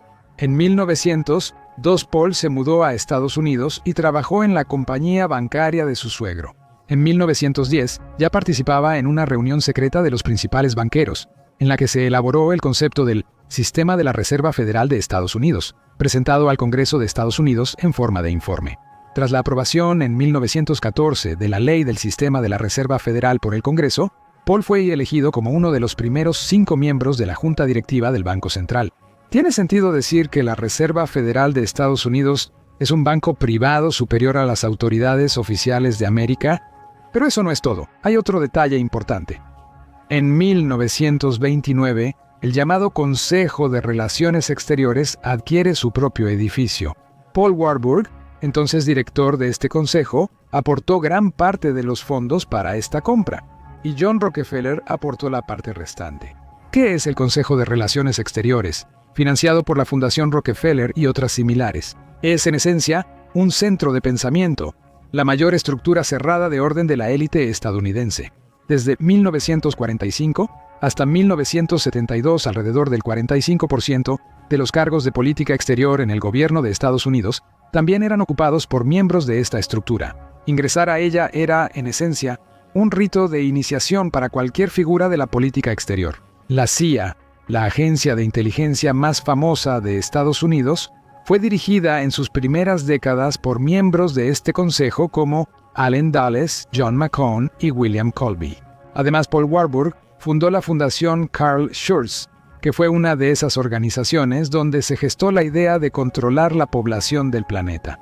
Sabiendo todo esto, no sorprenden las palabras del hijo de Paul Warburg, James Warburg, quien en 1950 dijo lo siguiente: «Tendremos un gobierno mundial, nos guste o no. La única cuestión es cómo se establecerá ese gobierno mundial, por acuerdo o por conquista». Pasemos al tercer hermano, Felix Warburg, quien nació hace poco menos de 150 años. Él se muda a Estados Unidos en 1894 y ese mismo año se casa con Frida Schiff, la hija de Jacob Schiff. Y también empieza a trabajar en la ya mencionada empresa Kuhn, Loeb y Co., cuyo presidente era su suegro y en la que ya trabajaba su hermano mayor. Paul Felix fue uno de los fundadores del Fondo de Distribución Judío-Americano Joint, contribuyó al desarrollo de asentamientos judíos en Eretz Israel y brindó apoyo a la Corporación Económica Palestina y a la Universidad Hebrea de Jerusalén. En 1927 visitó la Unión de Repúblicas Socialistas Soviéticas como uno de los líderes del proyecto AgroJoint. Visitó 40 asentamientos judíos en Crimea y Ucrania, creados gracias a este proyecto. ¿Qué fue ese proyecto de creación del Israel de Crimea, del que ahora no se suele hablar? En 1929 se firmó un acuerdo según el cual la Unión Soviética recibía anualmente del Joint alrededor de $1,5 millones. Como garantía, se entregaron 375,000 hectáreas de Crimea en acciones compradas por más de 200 estadounidenses, incluyendo a Roosevelt, Hoover, Rockefeller y Marshall. En 1936, después de que el Estado soviético recibiera en total $20 millones este proyecto, conocido como la California de Crimea, fue cerrado y olvidado, y los fondos dejaron de llegar. El tema volvió a discutirse en 1943 en la Conferencia de Teherán, cuando Roosevelt le informó a Stalin que pronto su administración tendría problemas con los suministros a la Unión de Repúblicas Socialistas Soviéticas bajo el programa de préstamo y arriendo. Si el proyecto de la California de Crimea no se reactivaba, en 1954 llegaría el plazo para devolver el dinero recibido para la Nueva California. Según una versión, la transferencia de Crimea bajo la jurisdicción de Ucrania, cuyo liderazgo, por cierto, se opuso durante mucho tiempo a esa idea de Nikita Khrushchev, debía dificultar a los estadounidenses cualquier intento de reclamar la devolución del territorio de la península que había estado en prenda. El cuarto hermano mayor cambió las estafas bancarias por los libros. A Abbe Warburg no le gustaban los rituales religiosos judíos que se seguían meticulosamente en la familia, y desde temprano rechazó todos los planes de carrera relacionados con la actividad bancaria. Tampoco quería ser médico ni abogado. A los 13 años, Abe, sin pensarlo mucho, hizo un trato con su hermano Max, que tenía 12 años, aceptando renunciar a su derecho como hijo mayor de dirigir el banco familiar a cambio de las obligaciones de Max, proporcionarle todos los libros que necesitara. Años después, Abe se convertiría en el fundador de una enorme biblioteca de arte con más de 300,000 volúmenes que se transformaría en el Instituto de Londres que lleva su nombre. Estudió arqueología, historia del arte, psicología e historia de la religión en Bonn, Múnich y Estrasburgo. Defendió su tesis doctoral sobre 2 obras maestras de Botticelli. En 1895, Abe realizó un gran viaje por Estados Unidos, donde dedicó mucho tiempo al estudio de la cultura de las tribus nativas americanas. Hopi, en 1897, se casó en contra de la voluntad de su padre con la artista María Hertz, hija de un senador de Hamburgo y miembro del Sínodo de la Iglesia Evangélica Luterana. Abe se estableció con su esposa en Florencia, donde sus amigos eran escritores, pintores, escultores e historiadores del arte famosos. El quinto hermano, Fritz Warburg, el más joven del famoso grupo de 5, fundó en Hamburgo la bolsa de metales y el departamento correspondiente en el banco. Fritz siempre tuvo amigos judíos, le gustaba hablar yiddish y disfrutaba las historias sobre la vida en los shtetls. En su familia se respetaban todas las tradiciones judías, y sus hermanos llamaban a Fritz su conciencia judía. Tras la muerte de su padre, asumió el liderazgo de la comunidad judía de Hamburgo. Cabe señalar que la rica ciudad hanseática de Hamburgo se convirtió en refugio para muchos judíos europeos. En Hamburgo surgió la comunidad judía más poderosa de Alemania. Los alemanes todavía llaman a esta estrecha pero sumamente influyente capa judía Kaiserjuden, es decir, judíos imperiales. Fritz se fue de Hamburgo a Suecia con su familia en agosto de 1938, justo después de que Max partiera a Nueva York. Pero al mes siguiente regresó a Hamburgo. Pero en ese momento, la situación en Alemania cambió tras la noche de los cristales rotos. Y cuando Fritz debía regresar a Suecia unos días después, la Gestapo lo arrestó en el aeropuerto. Pasó más de 6 meses en prisión junto con otros cientos de judíos arrestados de su comunidad de Hamburgo. A Fritz lo salvó el banquero alemán Cornelius von Berenberg-Goslar, con quien formaba parte del Consejo de Administración del Banco Nacional Alemán. Cornelius logró llegar a un acuerdo en Berlín con el asistente de Himmler, Heydrich, sobre un trato en el que Fritz debía rescatar a un centenar de judíos antes de que los enviaran a él y a ellos a Suecia. Al final de su vida, Fritz se mudó a Israel, donde murió en un kibutz, los últimos de la famosa quinteta de hermanos Warburg, una familia así, de la que seguro no te hablan en las clases de historia, aunque tuvo más influencia sobre ella que algunos gobernantes públicos. Y al final, la intriga prometida, ¿a qué se dedican ahora los Warburg? Vamos a ver. Aquí está Bettina Warburg dando conferencias sobre blockchain. Aquí dice que lo único que nos separa de un brillante futuro cripto es la desconfianza. Después de todo lo que han visto, ¿creen que el blockchain realmente es el brillante futuro de todo el planeta? ¿Y todas esas criptomonedas realmente son inventos de programadores anónimos y honestos, capaces como Neo de destruir la matriz? Escriban en los comentarios qué piensan sobre este tema. Y nosotros pasamos al siguiente clan. Las 12 divisiones de la Reserva Federal de Estados Unidos están controladas por 10 enormes bancos privados: Nathan Mayer Rothschild en Londres, Rothschild Bank en Berlín, Warburg Bank en Hamburgo, Warburg Bank en Ámsterdam, Lehman Brothers en Nueva York, Lazard Brothers en París, Kuhn Loeb Bank en Nueva York, Israel Moses Safe Bank en Italia, Goldman Sachs en Nueva York y por último, John Pierpont Morgan Chase Bank en Nueva York. Ya hemos hablado de muchos de los clanes mencionados. Es momento de hablar de las actividades de los Morgan. El Banco de la Reserva Federal fue creado en 1913. Ese mismo año murió el jefe del clan bancario estadounidense, John Pierpont Morgan, y se formó la Fundación Rockefeller, el clan de los Morgan. Dirigió el sistema financiero estadounidense desde Wall Street durante casi 200 años, desempeñando el papel de Banco Central estadounidense desde 1838, cuando George Peabody fundó un banco central similar en Londres. Peabody, a su vez, fue socio comercial de los Rothschild. Los Rothschild operaban en Estados Unidos mediante John Pierpont Morgan y Company para ocultar su influencia. Esto lo confirman las acciones de los Morgan en el periodo de 1895 a 1896 al vender bonos de oro estadounidenses en Europa. Estas operaciones no habrían sido posibles sin la alianza con el clan de los Rothschild. Los Morgan también trabajaron con los clanes Astor, DuPont, Guggenheim, Vanderbilt y Rockefeller. Ellos financiaron el surgimiento de gigantes industriales como General Motors, General Electric y DuPont. En este sentido, es útil recordar la historia de la relación de Morgan con Nikola Tesla, de la que ya hemos hablado. En resumen, recordemos que la electricidad inalámbrica de Nikola Tesla cortaba de raíz las enormes ganancias de los Guggenheim, los Baruch y del propio Morgan. Después de todo, ellos habían invertido enormes capitales en la extracción de cobre en Alaska. Organizaban la demanda industrial de metales no ferrosos, de los cuales se fabricaban los cables, y de caucho, del cual se hacía el aislamiento.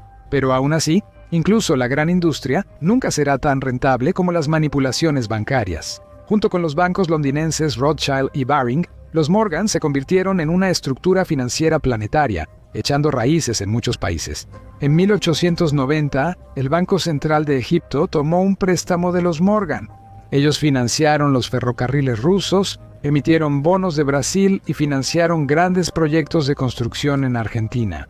La recesión de 1893 también contribuyó al aumento de la influencia de los Morgan. Ese año, los Morgan evitaron una crisis bancaria en el gobierno estadounidense. De esta manera, formaron un sindicato para respaldar las reservas del gobierno con un suministro de oro de los Rothschild por un valor total de $62 millones. Los Morgan fueron la fuerza impulsora detrás de la expansión industrial de Estados Unidos hacia el oeste.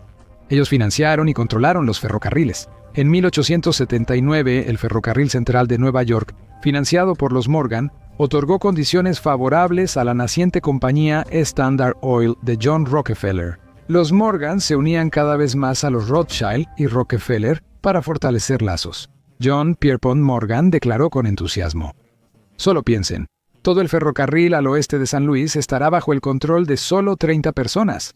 Morgan y el banquero Kuhn Loeb tenían el monopolio del ferrocarril, mientras que las dinastías bancarias Lehman, Goldman, Sachs y Lazard, junto con los Rockefeller, controlaban la base industrial de Estados Unidos. En 1903, 8 clanes importantes, Goldman Sachs, Rockefeller, Lehman, Kuhn, Loeb, Rothschild Warburg, Lazard e Israel Moses Seife, fundaron Bankers Trust. Benjamin Strong, de este trust mafioso, fue el primer presidente del Banco de la Reserva Federal de Nueva York. Los Morgan tenían vínculos cercanos con la dinastía Windsor y la dinastía Saboya. Además, los 8 clanes mencionados también mantenían lazos estrechos con las familias reales europeas. Para 1895, todo el flujo de oro que iba y venía de Estados Unidos estaba bajo el control de Morgan.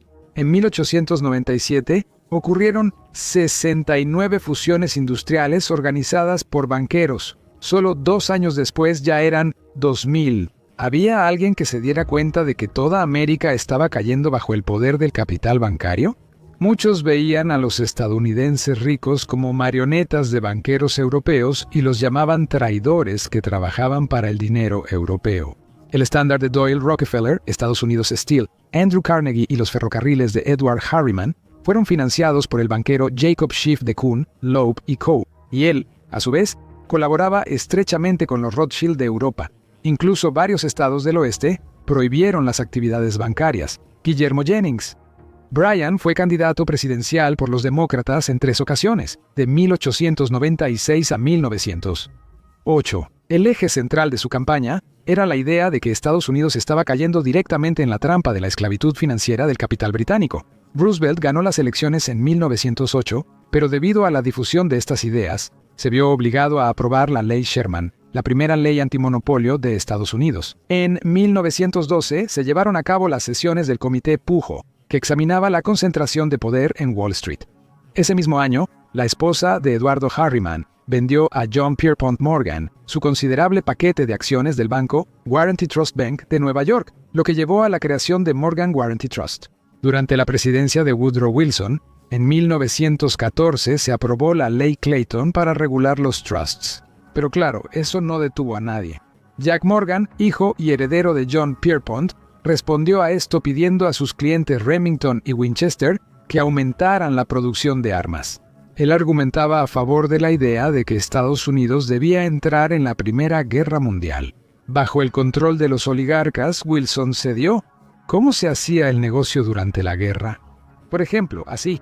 Previo a las acciones militares, la empresa francesa de los Rothschild y los Morgan emitieron bonos por un préstamo de $100 millones, la mayoría de los cuales quedó en Estados Unidos, para pagar los productos estadounidenses que compraban los franceses. Los Morgan financiaron la mitad de la economía militar de Estados Unidos, eligiendo como contratistas a empresas como General Electric, DuPont, Estados Unidos Steel y otros clientes suyos.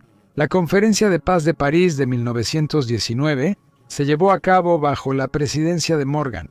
Siguiendo la lógica jesuita del clan, él supervisó la reconstrucción de Alemania y la Entente. Años 30. Los estadounidenses tuvieron otro intento de abrir los ojos, después de que Goldman Sachs, el banco Lehman y otros banqueros solo se beneficiaron del colapso bursátil de 1929. Aquí hay una cita de esos años de un alto funcionario, el presidente del Comité de Finanzas y Banca de la Cámara de Representantes, Louis McFadden.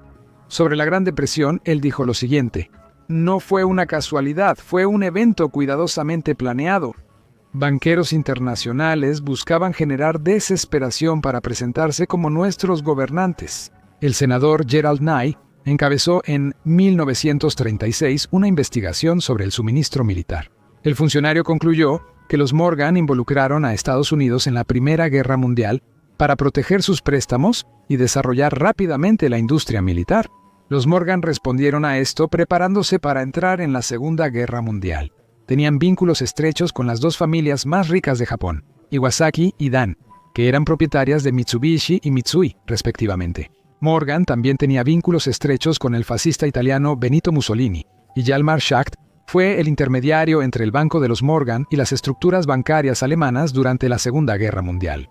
Por cierto, lo que es significativo, este personaje, que en su momento fue presidente del Reichsbank, ministro de Economía del Reich y uno de los principales organizadores de la economía militar de la Alemania nazi, fue llevado ante el Tribunal Militar Internacional de Nuremberg como uno de los principales criminales de guerra.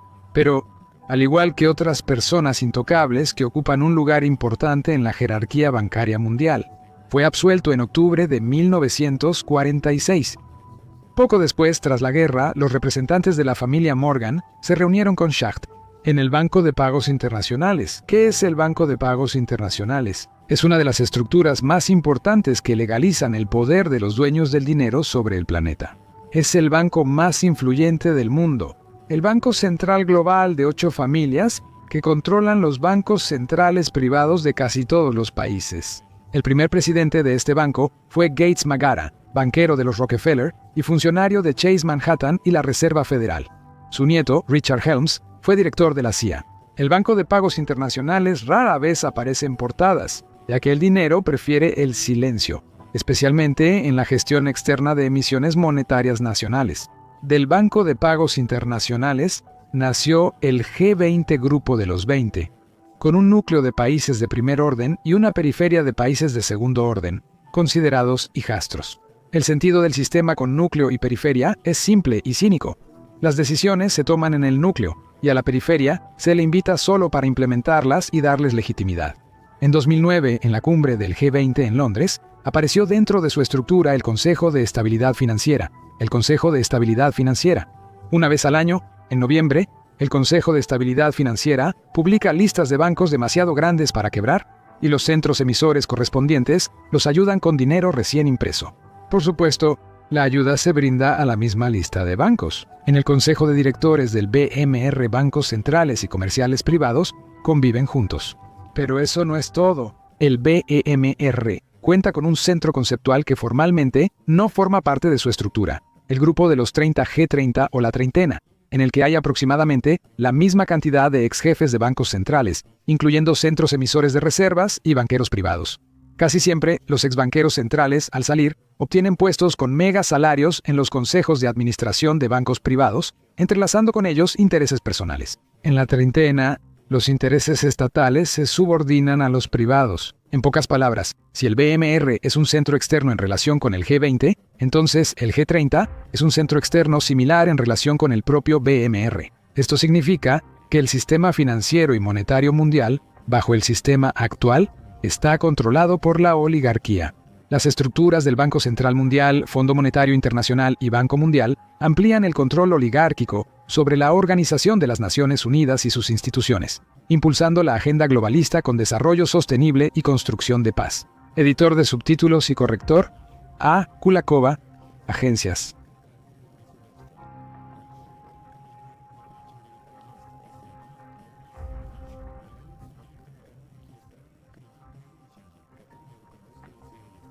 Son privadas y los estados dependen de sus calificaciones. Si antes había que enviar tanques a un país indeseable, ahora basta con derrumbarle la calificación.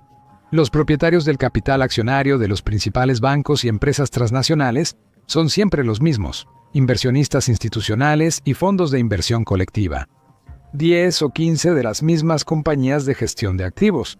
Además, sus acciones también están bajo gestión cruzada mutua. Aquí está su lista aproximada: Capital Group, Vanguard, BlackRock, State Street, John Pierpont, Morgan Chase, Citigroup, Barclays y otros similares. Los beneficiarios finales de la economía mundial son sus verdaderos dueños, a quienes no es tan fácil llegar a través del sistema entrelazado de propietarios ficticios. Así, toda la llamada economía de mercado en realidad no está controlada ni por el G7, ni por el G20, ni por la mano invisible del mercado de la competencia, ni siquiera por la Organización de las Naciones Unidas. Los monopolios de un pequeño grupo de personas realmente controlan. Los puestos callejeros compiten, pero los oligarcas negocian, se reparten influencia, recursos y el poder mundial en el capitalismo global. ¿Qué opinas? ¿Cómo se puede salir de esta jaula? ¿Es posible crear un sistema alternativo propio? ¿Y quién sería capaz de hacerlo? Dejen sus ideas en los comentarios. Gracias por vernos y les pedimos que califiquen este video de manera justa si consideran que la información de este episodio merece atención. Hasta pronto en Cramola. ¡Cramola!